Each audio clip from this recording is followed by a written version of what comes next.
कहानी की शुरुआत में जंगल के बीचों बीच सुनसान जगह पर एक घर को देखते हैं जिसमें मैडी नाम की एक लड़की रहा करती थी और वो नाश्ता बना रही थी। कुछ देर बाद मैडी की दोस्त आती है जिसका नाम सारा था, और क्योंकि मैडी गूंगी बहरी होती है इसलिए सारा उससे इशारों में बातें करती थी। हम देखते हैं कि मैडी एक राइटर भी है जिसने अपनी एक पूरी कहानी की किताब लिख दी है और वो दोनों इस कहानी के बारे में बातचीत कर रही थी, जिस वजह से मैडी से भूल जाती है कि वो खाना पकने के लिए रख कर आई थी और बातों में खो जाने की वजह से खाना जल जाता है, जिस वजह से पूरे घर में धुआं धुआं हो जाता है और फायर अलार्म बजने शुरू हो गया। मैडी जल्दी से सब कुछ ठीक करने लगती है और फौरन फायर अलार्म को बंद कर देती है। सारा मैडी से माफी मांगती है कि मेरे बातों की वजह से तुम्हारा खाना जल गया, जिसके बाद सारा मैडी से इशारों में पूछती है कि चलो खाना खाने बाहर चलते हैं, जिसके लिए मैडी ने साफ साफ मना कर दिया, ये कहकर कि आज नहीं क्योंकि मुझे घर में बहुत ज्यादा काम है। तो सारा वहां से चली गई। मैडी घर में आ जाती है। यहाँ हमें पता चलाता है कि वह गूंगी बहरी एक इन्फेक्शन की वजह से हुई है और यह उसके साथ बचपन से ही है। उससे यह टेम्परेरी था, लेकिन उसने अपना इलाज करवाया तो ऑपरेशन की वजह से हमेशा के लिए बोलने और सुनने की ताकत खो दी, जिसके बाद सबसे अलग यहाँ जंगलों में आकर रहने लगी और अपनी कहानियां लिखना उसने शुरू कर दिया। रात को जब अपनी अगली कहानी लिख रही थी तो वो सोच में पड़ जाती है कि कहानी की एंडिंग क्या लिखूं, किस तरह कहानी को खत्म किया जाए। उसे इसका कोई आइडिया नहीं आ रहा था, इसलिए वह अपने दोस्त को वीडियो कॉल करती है। वह काफी परेशान थी इसलिए वो वीडियो कॉल काट देती है, जिसके बाद उसका दोस्त उसे कॉल करता है, लेकिन वो फोन बंद करके किचन में काम करने चली जाती है। वो काम कर रही होती है कि तभी सारा वापस आ जाती है और वह काफी घबराई हुई होती है। वह दरवाजे को तेजी से पीटती है, लेकिन तभी उसके पीछे एक मास्क पहना हुआ आदमी आ जाता है जो सारा को चाकू मार देता है। वो दर्द से चिल्लाने लगी। मैडी को मदद के लिए पुकार रही थी, सुनाई ना देने की वजह से मैडी का उस तरफ ध्यान नहीं जाता और मास्क वाला आदमी बार बार सारा को चाकू मारता है, जिस वजह से उसका बहुत खून बहने लगाता है और उसकी दर्दनाक मौत हो जाती है। वह नीचे गिर गई। मास्क वाले आदमी ने उसकी बॉडी को ठिकाने लगा देता है और मैडी को डरावनी नजर से देखने लगता है। वो अपनी उंगली दरवाजे पर मारकर दस्तक देता है और उसको पक्का यकीन हो जाता है कि मैडी कुछ सुन नहीं सकती। तो मास्क वाला आदमी उसके घर में घुस जाता है और उसके पीछे जाकर खड़ा हो जाता है। तभी उसकी एक फीमेल फ्रेंड का वीडियो कॉल आता है, जिसे देखकर आदमी पीछे हट जाता है। वह दोनों इशारों में बातें करने लगते हैं। उसकी दोस्त उसे वापस बुलाती है, लेकिन वह मना कर देती है कि वहां बहुत शोरगुल है और मैं ध्यान नहीं लगा पाती। इसी बीच मास्क वाला आदमी मैडी का फोन उठा लेता है। तभी मैडी की फ्रेंड उसकी थोड़ी सी झलक देख लेती है। वह उसे कहती है तुम्हारे पीछे कोई है। वह देखती है तो कोई नहीं होता, तो वह कहती है मेरी बिल्ली होगी। इसके बाद वह कहती है अच्छा मैं फोन रखती हूँ क्योंकि मुझे अपनी बिल्ली को ढूंढना है, पता नहीं कहाँ चली गई। और वह फोन काटकर अपनी बिल्ली को ढूंढने लगती है, लेकिन वह उसे नहीं मिलती। वह थककर वापस काम करने लग जाती है, लेकिन तभी उसे उसी के फोन से उसकी फोटो मिलती है, जिसे देखकर वह डर जाती है। वह देखती है कि अलग अलग टाइम की जब वो काम कर रही थी की फोटो है। उससे पता लग जाता है कि घर में उसके अलावा और भी कोई है। वह इधर उधर देखती है, तभी उसे बाहर खड़ा मास्क वाला आदमी दिखता है जो उसे उसका फोन दिखा रहा होता है। ये देखकर मैडी काफी डर जाती है। वह मास्क वाला आदमी के अंदर आने से पहले दरवाजा बंद कर देती है। वह खिड़की से आने की कोशिश करता है, लेकिन मैडी उससे पहले ही खिड़की भी बंद कर देती है। अब मास्क वाला आदमी घर के चारों तरफ घूमने लगता है और घर के अंदर जाने का रास्ता देखता है। इसी बीच मैडी पुलिस को कॉल करती है। ये देखकर मास्कमैन घर की लाइट बंद कर देता है और वाईफाई का पासवर्ड भी चेंज कर चुका होता है, जिससे वह पुलिस को कॉल नहीं कर सकती। ये देखकर वह और डर जाती है। तभी मास्क वाला आदमी उसे खून लगा हुआ चाकू दिखाता है, जिसे देखकर वह काफी घबराई हुई होती है। उसे कुछ समझ में नहीं आता कि अब वह क्या करे। तभी मास्कमैन वहां से चला जाता है।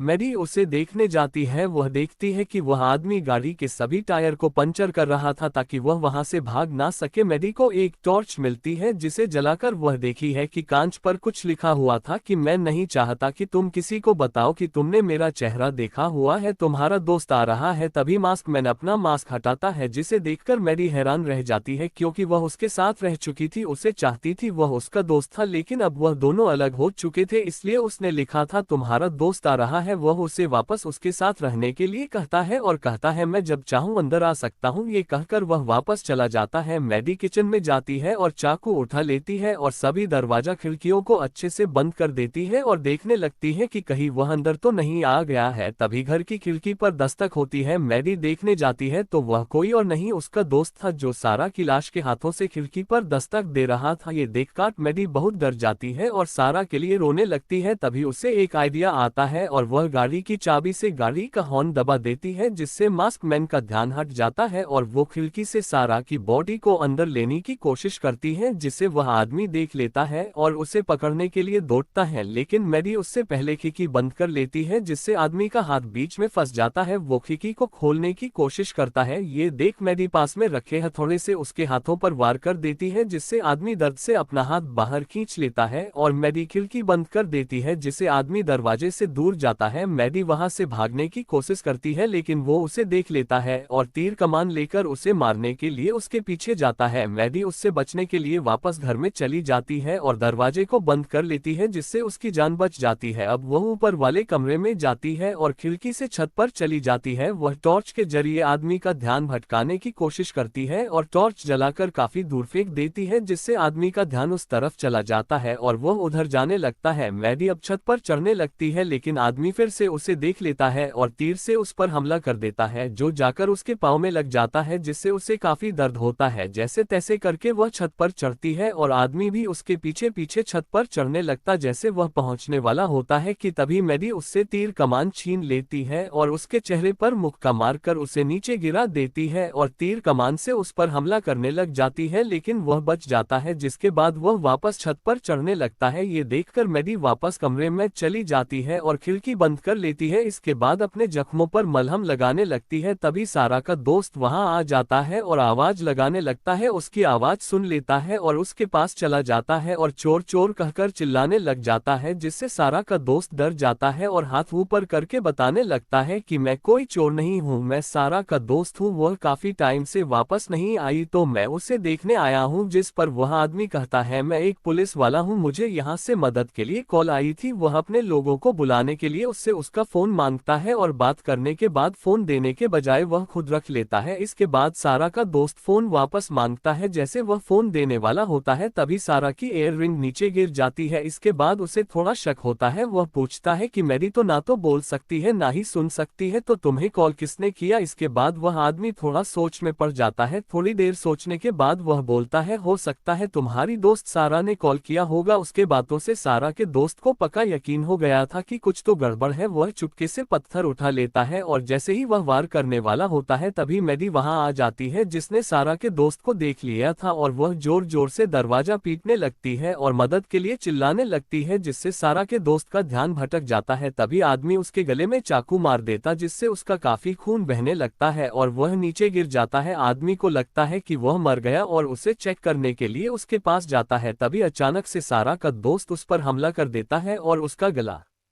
पीछे से पकड़कर दबाने लगता है और मैडी को भागने के लिए कहता है। मैडी जैसे ही भागने वाली होती है कि तभी वह आदमी उसके सामने आ जाता है, उसे पकड़कर नीचे गिरा देता है और पत्थर से उसके सिर पर बार बार मारकर उसको मार डालता है। लेकिन ये सच नहीं था, ये सब मैडी के ख्यालों में था। मैडी अब सोचने लगती है कि मैं यहाँ से आसानी से बचकर नहीं जा सकती, खुद को बचाने के लिए मुझे उसे मारना होगा। उससे पहले अपने जख्मों को ठीक करना होगा और तीर कमान चाहिए होगा। इसके बाद मैडी आदमी पर तीर से हमला कर देती है, लेकिन वह जाकर उसके कंधे पर लग जाता, जिससे उसकी ज्यादा फर्क नहीं पड़ता। वह आदमी वापस मैडी को पकड़ने के लिए उसकी तरफ जाता है, जिससे बचने के लिए वह घर में वापस चली जाती है, लेकिन उसका तीर बाहर ही गिर जाता है। जिसे उठाने के लिए वह हाथ बाहर करती है, लेकिन आदमी उसके हाथ को दरवाजे से दबा देता है और पांव से मारकर तोड़ देता है। मैडी को बहुत दर्द होता है और वह हाथ अंदर कर लेती है, लेकिन दर्द से उसका बुरा हाल हो जाता है। उसकी यह हालत देखकर आदमी को बहुत अच्छा लगता है। इसके बाद मैडी हिम्मत करके दरवाजे पर खून से लिखकर उसे धमकी देती है। इसके बाद मैडी लैपटॉप खोलती है और आदमी के बारे में उसमें लिखने लगते हैं, जैसे हाइट, आंखों का रंग और कई चीजें। आदमी को अब गुस्सा आने लगता है और वह दरवाजे को तोड़ने लगता है। ये देखकर मैडी चाकू लेकर बाथरूम में चली जाती है और फैसला कर लेती है कि जैसे ही वह आदमी अंदर आएगा वह उसे मार डालेगी। लेकिन हम देखते हैं कि वह आदमी मैडी के पीछे बाथटब में बैठा हुआ होता है। वह मैडी का मजाक उड़ाने लगता है। मैडी उसे महसूस करके उसे चाकू मार देती है और बाहर चली जाती है और किचन में बैठ जाती है। जैसे वह आदमी उसको मारने के लिए आता है तो मैडी उसके आंखों में स्प्रे मार देती है और फायर अलार्म बजा देती है, जिससे आदमी को तकलीफ होने लगती है और उसे गुस्सा आने लगता है और वो मैडी पर वार कर देता है और उसको मारने लगता है, साथ ही उसका गला भी दबाने लगता है। मैडी छटपटाने लगती है और उसके हाथ में एक नोकदार चीज लग जाती है जो वह आदमी के गले में भोंक देती है, जिससे उसका काफी खून बहाने लग जाता है और वह वहीं पर मर जाता है। इसके बाद मैडी की जान बच जाती जाती है और यह कहानी रही खत्म हो जाती